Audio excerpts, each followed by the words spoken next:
my biggest advice is add your thoughts, add how you say things. Like if your friends know that you say something in a certain way, rephrase it. So for example, I have this technique that I use. I'll put my POVs in brackets. So I'll add something like, I can't believe I just thought of that. Just that internal monologue. You know how you sit and you're having these thoughts. You're just having that internal monologue. Add it to your content. When you add that to your content, that's what differentiates it from every other content. Because me and you, Thomas, are not having the exact same thoughts at this exact moment. You're thinking about something, I'm thinking about something else. So I always add my thoughts, like just what is a silly thought, an interesting thought, a quirky thought, I add it there. And I think with time, that's how my voice has evolved on LinkedIn and become very distinct. People don't need to see my name to know that's my post. They can tell because my post is an extension of who I am. I'm sure right now when we're talking, you're like, yeah, she sounds just like she sounds in her post. That's exactly how it should be. Before we dive into today's episode, please hit that subscribe button. Your support helps us grow and inspire more people on their journeys. Thank you. Hello, Jasmine. Thank you for joining us today and welcome to the show. Thank you, Thomas. It's a pleasure being here. Jasmine, for those who don't know you, can you please introduce yourself? Sure. So my name is Jasmine Gathoga. Most people might not be able to pronounce my last name, but just call me Jasmine or Jazz and we're good to go. On LinkedIn, I am known mostly as That Canva Girl because that's how I initially positioned myself.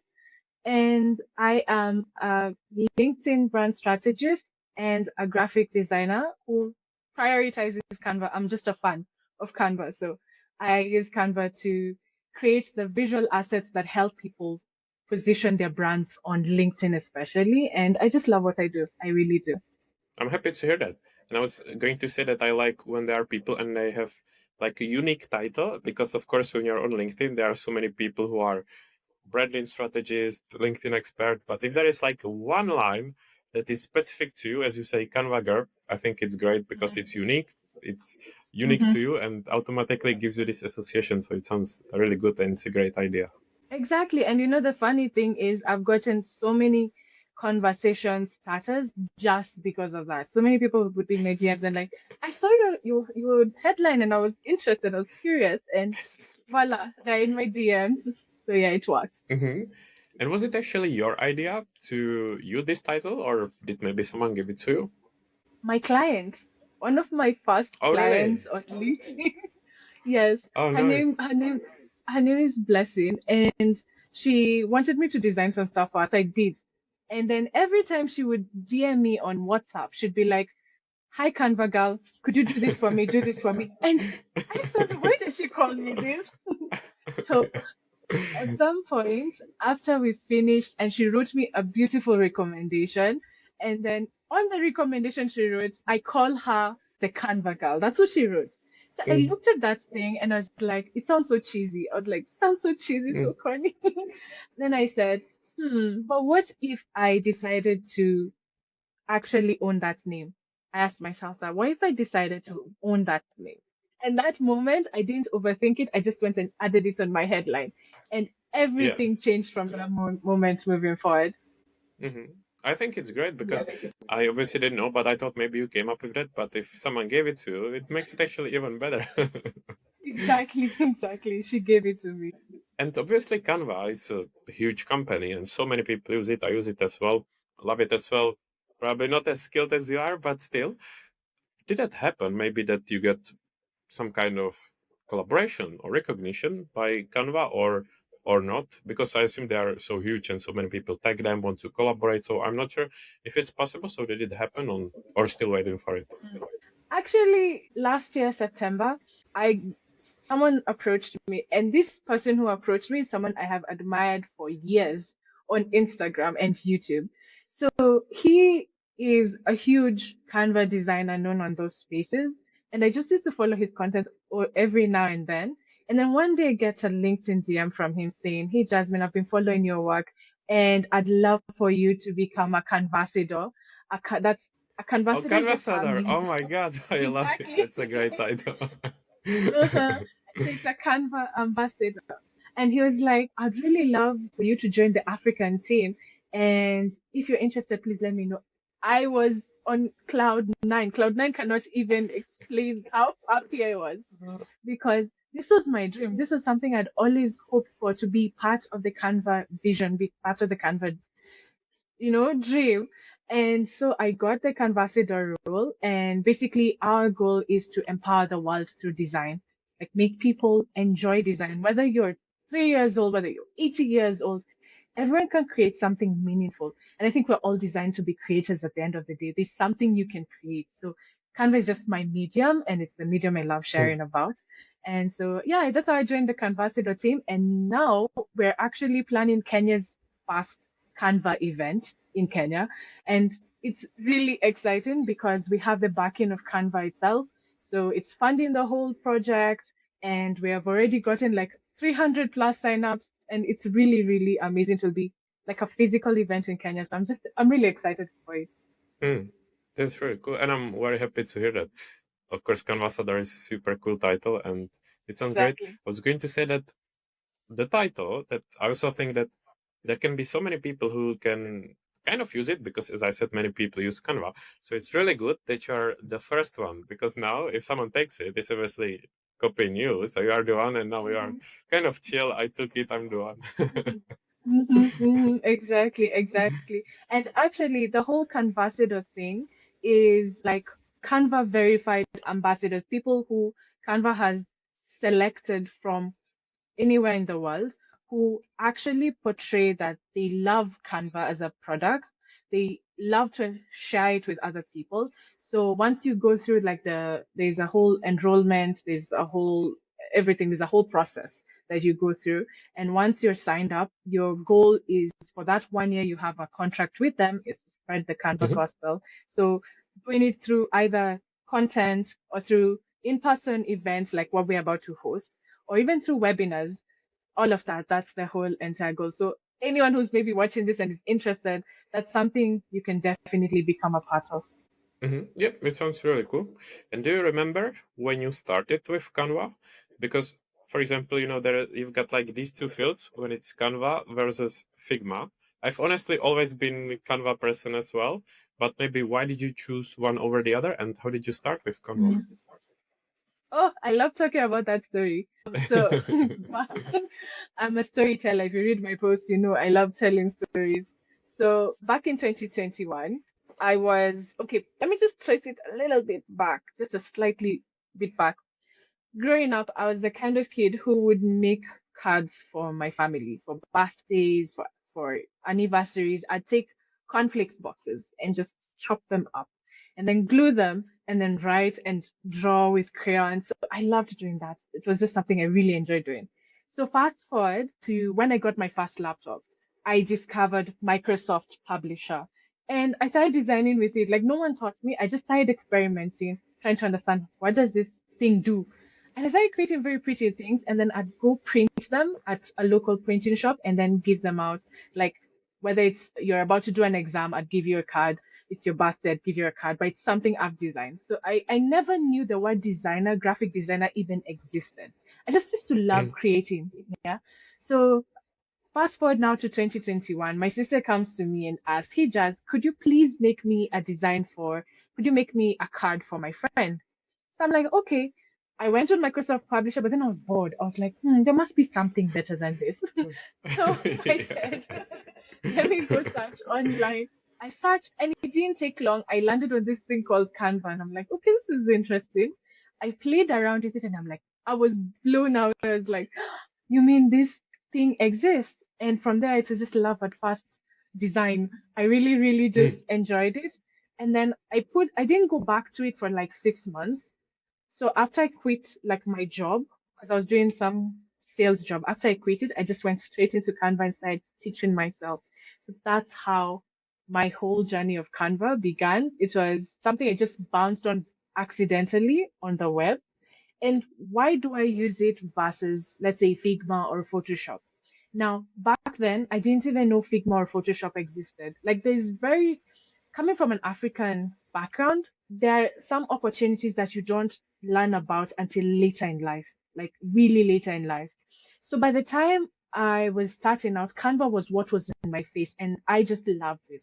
So when I figured out this Figma and Photoshop, I did test them. I have played with Figma, but at the end of the day, I still gravitate back to Canva because of how easy it makes everything feel. And I can still be creative even in that space.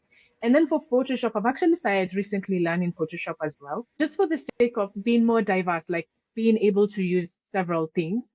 But my first love will always be Canva because it the community, the sense of community, it feels like home. It feels really special. So that's why I stick to Canva at the end of the day. Hmm. I'm happy to hear it, and I can relate. I don't have such interesting story like you, but I can relate that for me. I feel like that's the one that I discovered, and I felt like that it's so easy to use, and you have so many options, and I just stuck with it since then.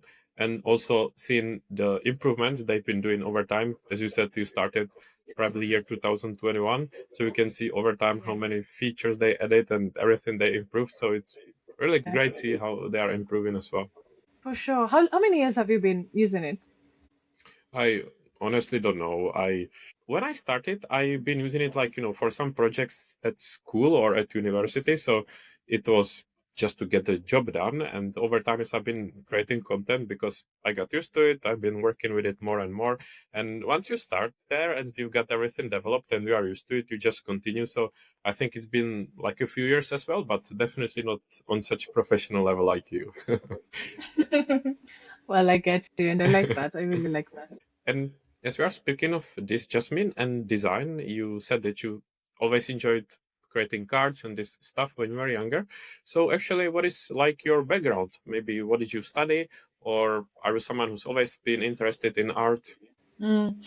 Well, I've always been interested in art. You know, the way how kids always say they want to become a doctor, they want to become a pilot, say all these fancy, fancy things. When I was growing up, the first job I wanted to be was a singer. I thought I could sing, so I Oh, thought second. I wanted to be a singer. I was like, Mom, I remember telling my school principal that I want to become a singer. And the principal was like, are you okay? Like, obviously, I did not have the voice for a singer. And then at some point, I wanted to become an artist because I used to draw. And then after that, like every single time I wanted to do something, it was always artistic because I wanted to be a fashion designer. I wanted to be an interior decorator, something. It always leans towards that artistic side. So when I discovered Canva, it felt like I had found my space to express that Oh. art, to express the ideas I had in mind. And because Canva doesn't have a steep learning curve, it was really easy for me to just get started and get going. So you asked what was my background. I have a crazy story because when I went to school, I only did 1 year of accounting. I was doing accounting, but I only stuck to it for 1 year. A lot of things happened, and it forced me to drop out after my first year of doing accounting. I really loved accounting. I've always loved math, but I had to stop. That was back in 2019. I had to stop. So 2020, COVID happened. And then 2021, around end of 2020, I started doing sales, like insurance, this kind of things. I started doing those jobs. I didn't really like it and it wasn't working out for me. So at some point in 2021, I quit. So when I quit, I said to myself, Jasmine, go do finally what actually brings you joy. And I knew that Canva I had just discovered brought me so much joy. So I just went into it and started designing. And before I knew it, a few family and friends kept asking me, oh, they would see what I'm doing. They'd be like, oh, could you make for me an invitation for my son's this, my that? And that's how it just started. And before long, I wanted to identify as someone who designs at the end of the day.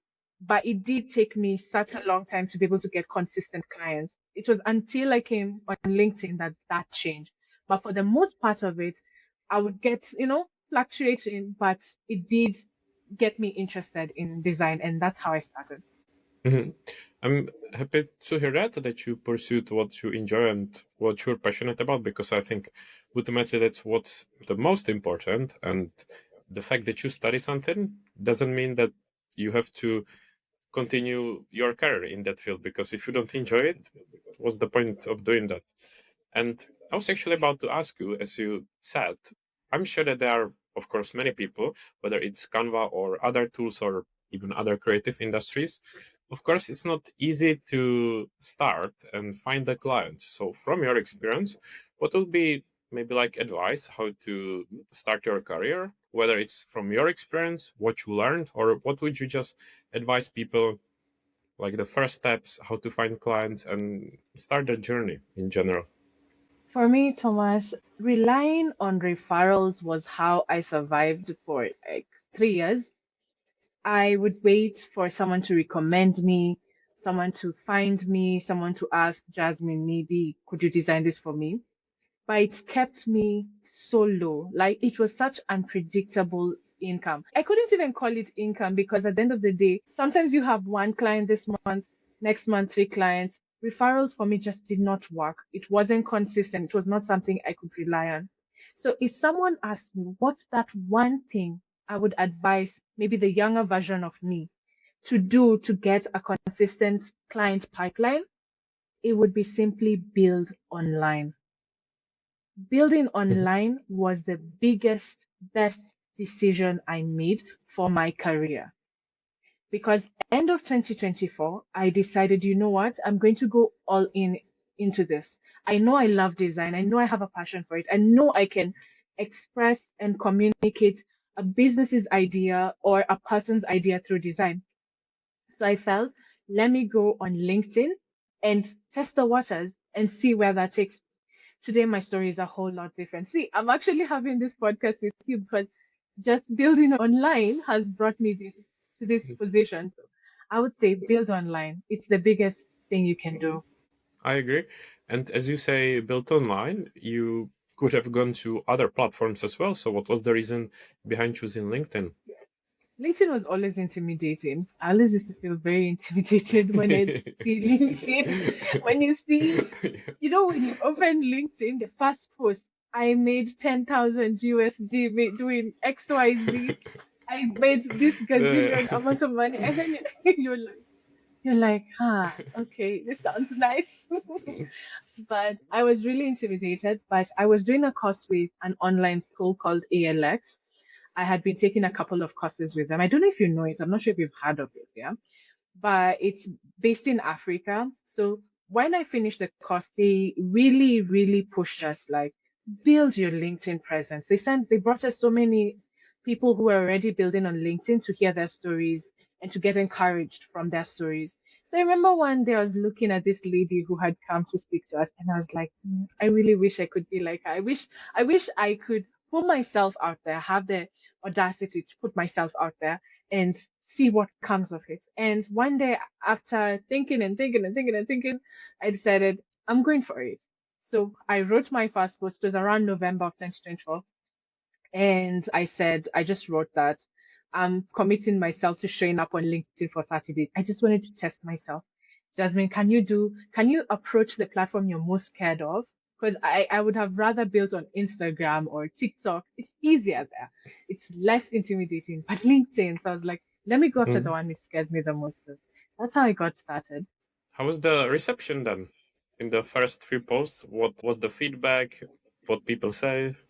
Surprisingly, it was good. I do not have those sub stories of that my post had two likes. No, my post, I think the least likes I ever had was like maybe seven at the very least.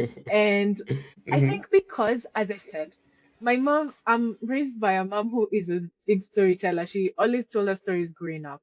So I've also become the person who tells stories a lot. So even on my first post, when I had no idea about what I was doing on LinkedIn, I told stories. I told my stories. And it had such, like, the reception was really good in terms of being a beginner who has no clue how this platform works. People really were kind to me and they'd engage with me.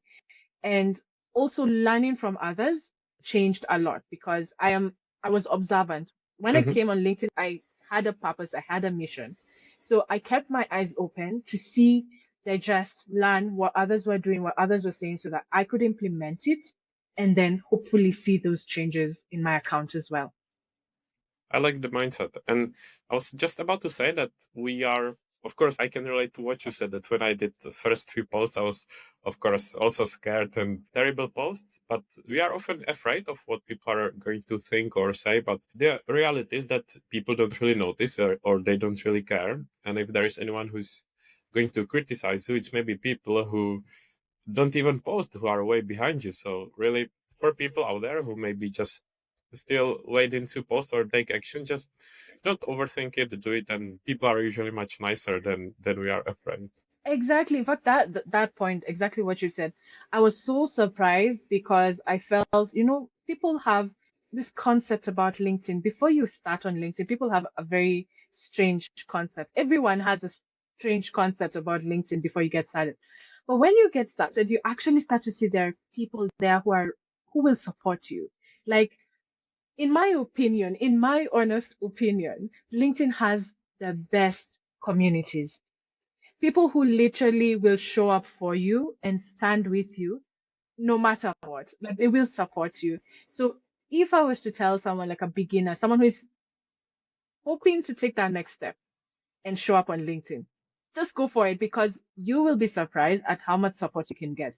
Once you start thinking about the platform as a place for connection and not a place where I need to gain XYZ, just think of it like a big playground where all kids, we've all gone to play and we've all shown up. Just go make a friend. Make your first friend on LinkedIn. And it becomes so much easier Mhm, after that. And people will just show up for you with time. Show your personality. And after that, it's rewarding. It's really rewarding. mhm. I agree, Jess. And I think also that people, or if you are honest and realistic, it's not always easy to show up because, of course, life Mm. gets busy and you don't always feel like it. But I always try to remind myself or advise people that try to enjoy it, try to somehow make it fun. And as you said, for example, if you find people that you enjoy talking to, engage with, etc., it just makes it easier to show up because it doesn't feel like that you're showing up for work, but it's actually to see your friends on LinkedIn, to your network and communicate with them. So community and having fun, one of the best pieces of advice I would give to people. For sure, for sure. And as you're saying, make it fun at the end of the day. Don't make it a chore, because already it is work. Showing up on LinkedIn is work, yes. But perception, we have to train our minds and see the side of LinkedIn that your brain tries to hide. You have to embrace it in this sense. I'm here to see what this platform can build for me. But at the same time, I want to be that person for someone else. Like, if you start thinking of, how can I give to someone? How can I make someone else's day happy? Like, can I show up for someone? Can I just make one comment? Maybe it's someone who's gotten zero comments for the last 3 hours. Can I drop a nice comment to encourage them? Like, I believe we can be each other's rays of sunshine on LinkedIn. We can really be that person for someone else. And the more you keep doing that, it's just life. It will come back to you. It will come back to you in ways you never actually imagined. So, yeah. I like positivity, enthusiasm, and I agree. And I said that before the recording, just mean that I like your voice, like the way that you write your content, because it's similar as you just said. It's funny, it's uplifting, it stands out. So I think one of the most important things is to actually find your voice on LinkedIn because there is so much content out there. People always trying to find ways how to stand out, and especially now with AI, it's even harder to stand out with the voice. So how did you find your voice? And what would you advise to people to find their voice, to stand out and write like that? Thomas is one of my favorite questions to answer. I love talking about this a bit too much. So I remember the turning point for me. The turning point for me was one day I was writing my content. It was late at night. And then I was writing, I had designed something. It was a wedding invitation for my friend who was getting married. So I designed it. And I was like, okay, let me show some of the behind the scenes, some of the work I'm doing. I was like, let me show this design. But then I was wondering, okay, how do I position this design? How do I talk about it and all of that? So I wrote my post. And then for the first time, I asked my sister, hey, can you come read my post and tell me, do you think it's good? She read it and her statement was like, doesn't sound like you. Those were her words. Doesn't sound like you. Oh yeah. I'm like, what do you want from me? What do you want from me? Mm. And then I went back to the drawing board and then I was like, okay, so what sounds like me? Then she was like, add some sarcasm or add something funny. Sound like you, like the way we know you. That's what she told me. So I went back and I started, because I wrote it Mhm. with ChatGPT actually. I wouldn't even hide. I wrote it all with ChatGPT. So I took what ChatGPT gave me and I went over it again and I started adding my thoughts. And that's, if you ask me, how do I make content have my personality? My biggest advice is add your thoughts, add how you say things. Like, if your friends know that you say something in a certain way, rephrase it to sound that way. So, for example, if I'm adding, I have this technique that I use. I'll put my POVs in brackets. So I'll add something like, I can't believe I just thought of that. Just that internal monologue. You know how you sit and you're having these thoughts, you're just having that internal monologue. Add it to your content. When you add that to your content, that's what differentiates it from every other content. Because me and you, Thomas, are not having the exact same thoughts at this exact moment. You're thinking about something, I'm thinking about something else. So I always add my thoughts, like just whether it's a silly thought, whether it's an interesting thought, whether it's a quirky thought, I add it there. And I think with time, that's how my voice has evolved on LinkedIn and become very distinct. People don't need to see my name to know that's my post. They can tell because my post is an extension of who I am. I always, like, I'm sure right now when we're talking, you're like, yeah, she sounds just like she sounds in her post. That's exactly how it should be. Your post should become that reflection of who you are, or rather that extension of who you are. And it's really not that difficult. Once you start noticing the patterns, it becomes easier with time to just add a little bit of yourself, because there's something you said. AI is taking over. AI content is swarming the feed. And we can't really fight it. We can't really go and correct people, but we can do something different with our content. In fact, it gives us an advantage because now it becomes easier to stand out. It becomes so much easier to stand out. And AI will give you this, but you can add your personality. AI does not have your thoughts. It does not have your experience. It does not have your personality. And that's just the difference. Add your thoughts, add your POV, add your personality into it, and then it will become distinct from AI. And one more thing, add your experience, because there's this thing I've noticed. Any post that can be copy pasted by, like, let's say I write a post, and then Thomas can easily take it and just post it on his feed. I, as Jasmine, should know I have not done enough personalization on that post, because my post should be about my experience. For example, if you're writing a post, Thomas, you'd be like, "Oh, I was speaking with Jasmine, and I noticed this about her. I noticed this about her." No one, no one with a sane mind will take that post and paste it on their page because you wrote your own experience. So don't teach facts. The internet is full of facts and it can do a Mhm. far better job of showing us the facts compared to me or you. Instead, show your experience. The internet cannot provide that. AI cannot provide that. So give your experience. Talk about what you went through. What was your thought while you were going through it? And then phrase it how you would speak it while having a discussion with your friends. It's that easy. It's a great point. I agree. Because experience is unique to you, no one can take it from you. And if someone copies that, at least you see that it's copied from you and it's plagiarized. I was going to say that for the people, I encourage them, of course, to have a look at your content, at your posts, but don't forget, don't copy Jasmine. Use it as inspiration to develop your own tone. Because then, what's the point of doing that if it's not actually yours? Exactly. It should be yours. Quick one before we get back to it. If you like this kind of conversation, I've started sharing short videos on YouTube where I break down what I've learned from more than 150 episodes. Content, podcasting, personal brand. No fluff, just what actually works.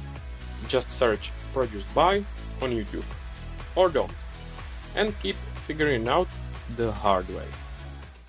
And I was about to ask you, probably kind of answered it, but as we were talking about AI, you've got people sometimes say that, oh, AI is going to take over your work and this and that. And especially when it comes to design, what's your take on AI when it comes to design? For people who might be scared that it's going to take your work, and then also if you Yeah. can elaborate on how you use it, how you look at it. That's a good question, Thomas. I had this discussion with someone, I think 3 days ago, and his worry was he's getting into design, and his worry was, should I even bother? AI is here. You can design faster with AI, a lot faster, like in just one prompt, you have something. And as he was talking, it made me realize that there are lots of people who are still holding back because AI is in the room. Look, I cannot talk about 10 years down the line if AI will have taken our job. But for now, in this season we're in 2026, my perspective is AI is my asset. AI is the tool I use to differentiate me from every other designer or any other designer. Because I have my expertise, I have my eye for design, and then I have this tool that can make my life so much easier, so much faster. Now, there are certain fields and there are certain people who will not at all embrace AI for their design work. For example, if a company, like a big company, let's say like with a Nike, there's no way Nike is going to hire AI to design their flyers and stuff. No, they will not go that. They will not go in that direction. At the end of the day, yes, they may have a few things they've done with AI, but they will want a human being. They'll want a good designer, an experienced designer to sit down and do that work. Yeah. So AI is not replacing jobs right now in terms of the design space because yes, it's good, but it's only good for certain roles. I have seen the designs AI makes. Yes, there's some which are exceptionally good if you use the right prompts, but still, you need an eye for design to be able to come up with those prompts to create those designs. You still need the human behind it. So instead of fighting AI, ask yourself, how can I use this thing to my advantage? Can it make my output faster? Can it give, like nowadays, you ask me, how do I use AI? I love Claude. I subscribe to Claude. It's part of and parcel of my design work. So, like yesterday, I was giving a presentation to one of my clients and I needed to do research for him. So I used Claude to come up to do the research. I went to Perplexity, everything. But then I knew I didn't have the time to go on Canva and design from scratch. So what did I do? I went on Claude, told it create this presentation for me and so that I could present it to my clients. And it did such an excellent job because I used the right prompts as a designer. I have the eye of a designer. If I gave that work to a non-designer, I am sure it would probably not look anywhere as good as mine did. So that's why I'm saying it's really a matter of change your perspective, ask yourself a different set of questions. How do I use AI to simplify my work, to make my output faster, and to make myself credible?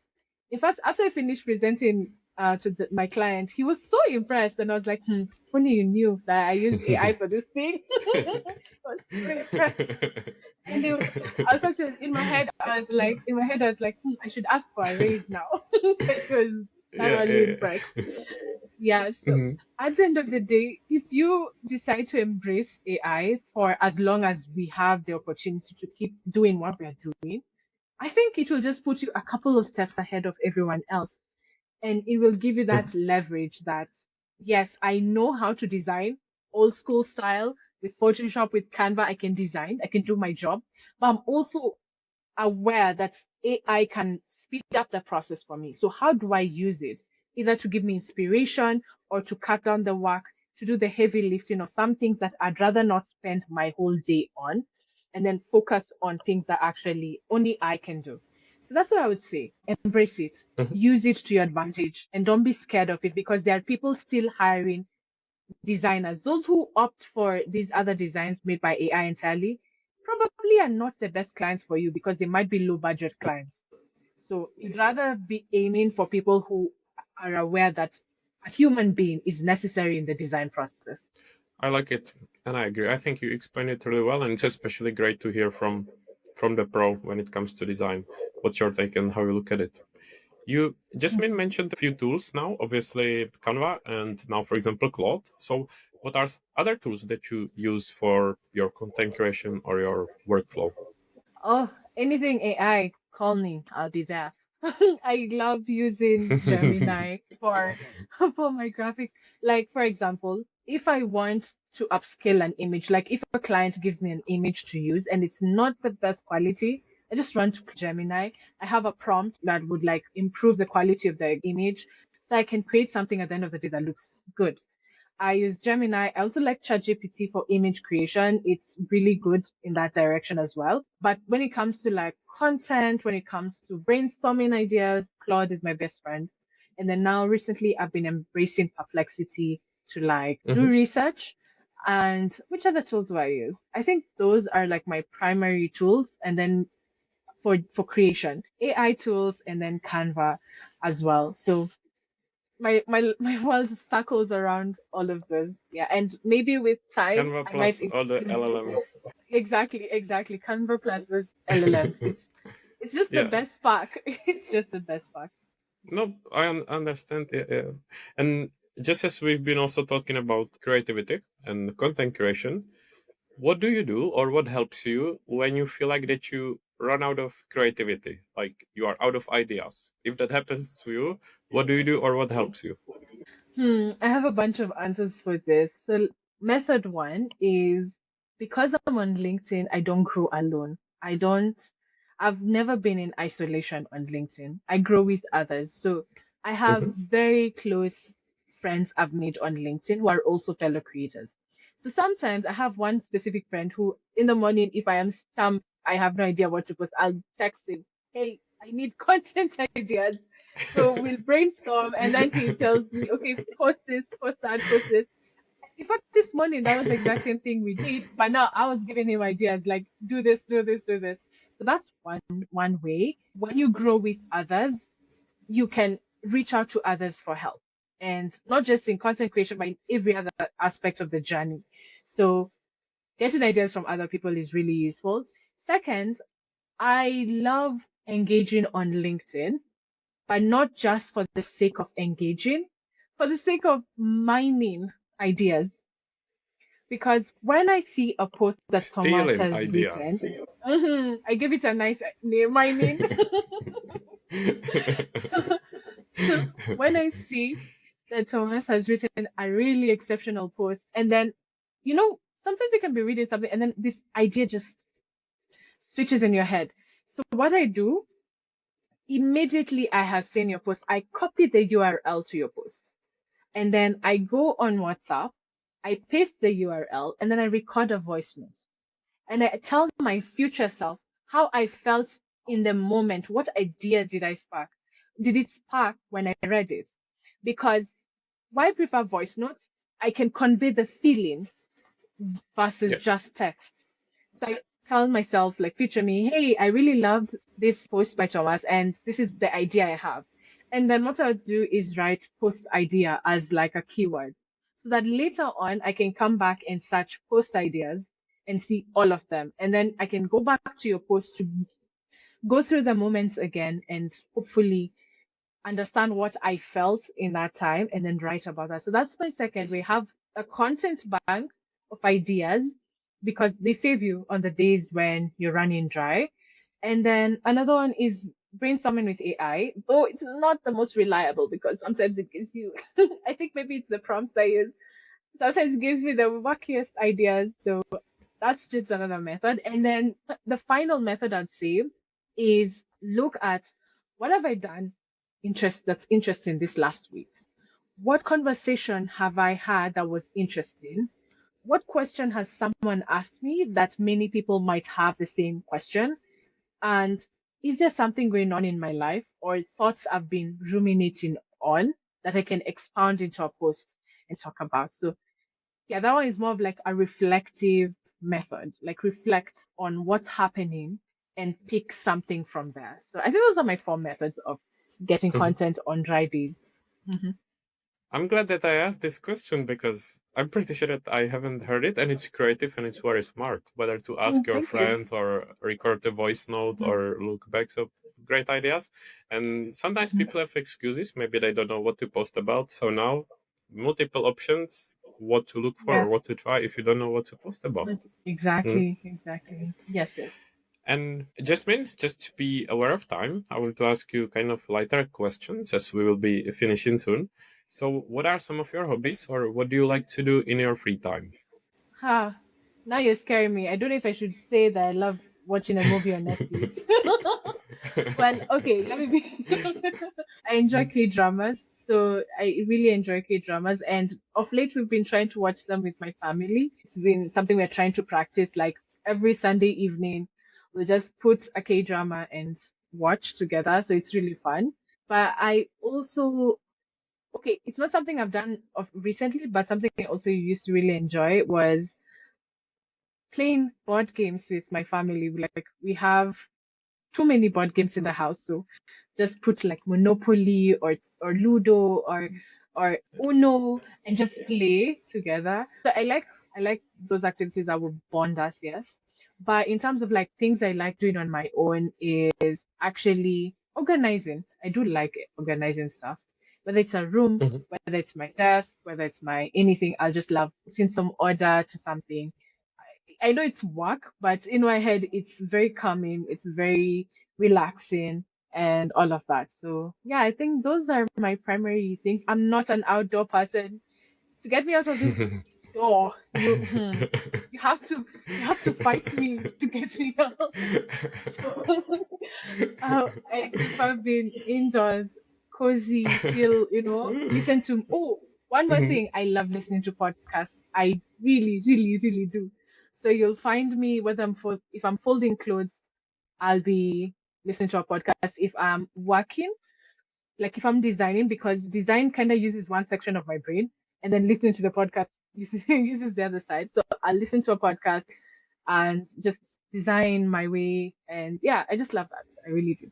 I honestly do that too, and I really like as well that whether it's work or content creation or something else, I really like to listen to podcasts because I feel the same as you said that I can. It's probably going to sound like multitasking and people don't like it, but I just Yeah. like to listen to something in the background and work at the same time. And it's kind of the best flow when you do it this way. So I can relate. Yes, yes, yes, yes. It feels really good. It really feels really good. Exactly. And you mentioned Monopoly before, which gave me nostalgia of my childhood when I used to play as well. Really? But but you said the drama, so you need to tell us what are your favorite films or your favorite dramas then. Hmm. Well, for anyone who's interested in checking out a K drama, my recommendation would be I personally love anything that makes me think. So I gravitate towards movies that are like crime based, where you're trying to figure out who's done what, or something that's detective-ish. Those things I really like them. So I think the one I really would recommend would be something like Flower of Evil. It has a strange name, but it hooks you from the beginning till the end. And then Hmm. another one would be Kairos because it's all about time travel and it's also a lot of thinking. So I also like sci-fi. So sci-fi and crime mixed together, perfect combination for me. And the last one would be, let me see, which should be my last one? Okay, this one has romance in it, but I think it's called My Dearest or something. I think it's my one of my all-time favorites, My Dearest. So yeah, those are just the things I really enjoy. I admit that I'm pretty sure I don't know any, but I will make sure to check them out after. Please do and give me your thoughts afterwards.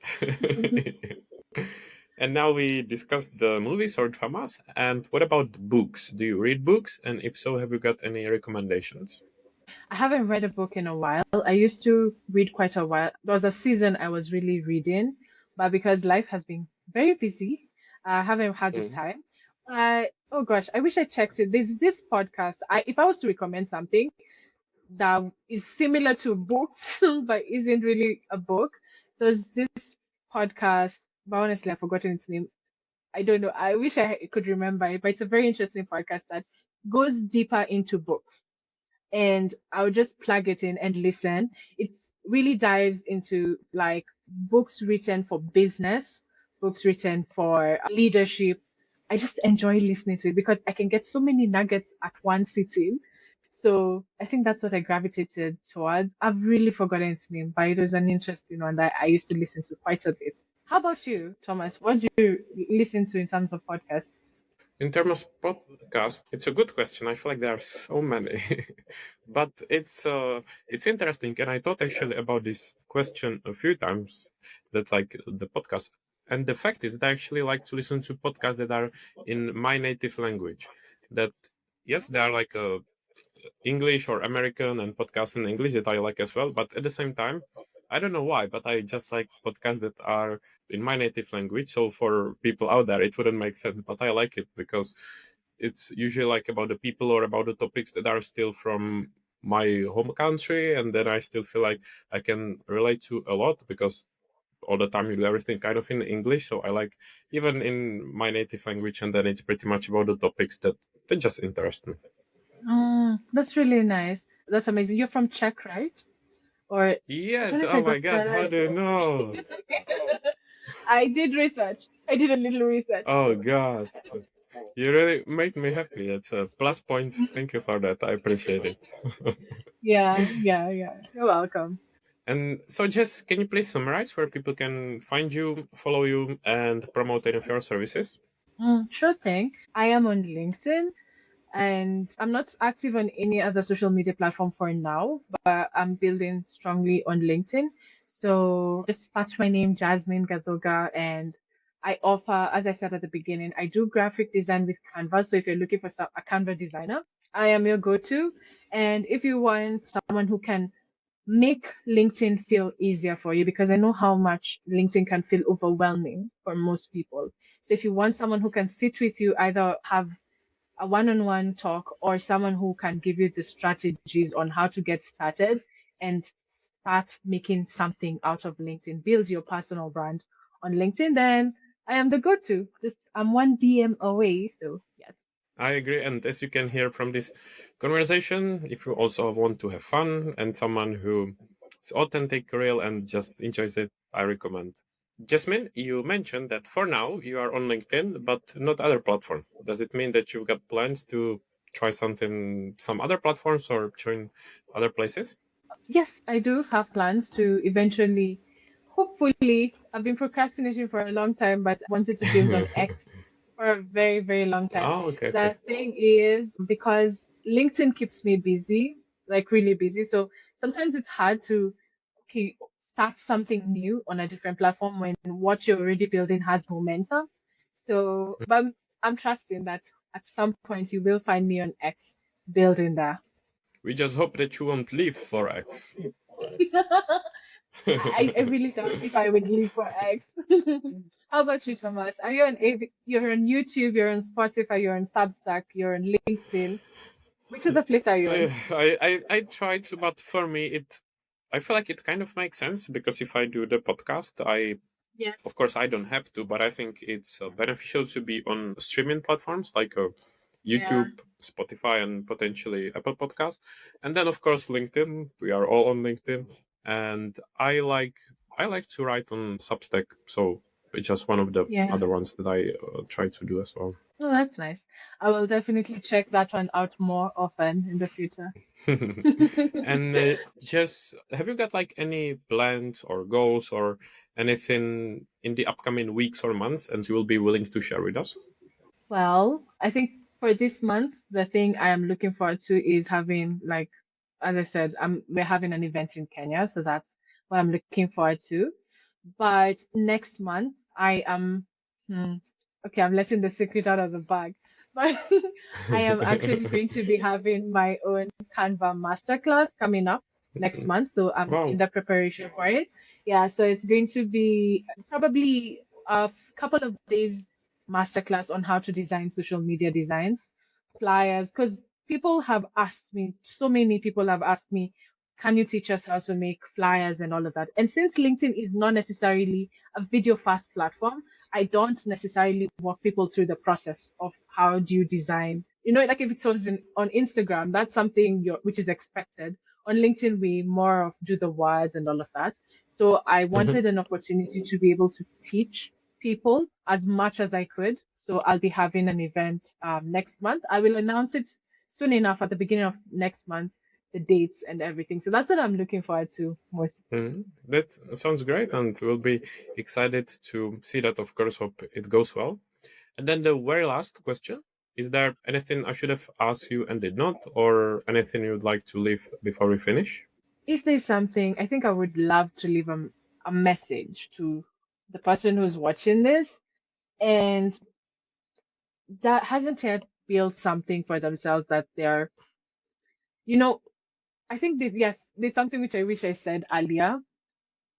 There was a season of my life where I really could not make something decent of myself. Like, where you do not have any financial backing, nothing. You have nothing to your name. You're seeing your peers growing fast, doing this, doing that. And honestly, it does something to your head. Like you start wondering, okay, what's wrong with me? I'm not the dumbest person in the room. I am not the most less skilled person in the room. I actually can do something. So when does that season of my life where everything just felt like it wasn't working, I just listened to that gut, that spirit that led me to build on LinkedIn. So for whoever's watching this and you're in that season where nothing seems to be working, I have two things I'd say. One, find a platform. It doesn't have to be LinkedIn. It can be any other platform. Go build on that platform and give yourself to it for 6 months. I say 6 months because you cannot do something for 1 month and if it doesn't work, say it doesn't work. No, give yourself wholly to it. Commit to learning it, commit to implementation, and see it work for you. So that's the first thing I'd say. Build online because nowadays, if you have a skill, you have to publicize it. You have to be your biggest cheerleader. So put it out there. And then second, I would say, remember you have value in you. There's someone who is 10 steps behind of you who would do anything to know what you know.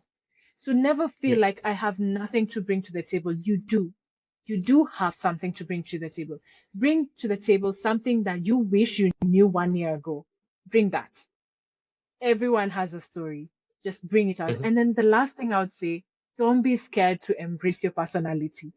Your personality is your unique selling point. Your personality is the reason people should work with you. Your personality is the reason you will go far in life. How you see the world, how you think about the world, how you think about people, how you embrace people. Bring it to the table and it will pay for itself. So that would be my parting shot, definitely. Mhm. I like it. I think it's a great message to finish with. Very true, real, and inspiring. So, Jasmine, I want to say a huge thank you. It was great to meet you. As I said before, I enjoy your content. I encourage people to check it out, not copy, but to inspiration, and of course to have fun. And I genuinely Yes. enjoyed it because it was really fun, great vibes, and nice to hear your story and inspiring to me as well. And it was, of course, great to meet you. So thank you so much. We'll be excited to see you when you post about your events next month, and also just to keep Yes. following and supporting. So thank you so much, and I'll be wishing you all the best. Thank you so much, Thomas. It was a pleasure being here. I appreciate it.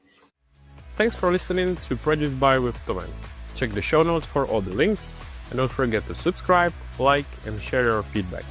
Speak soon.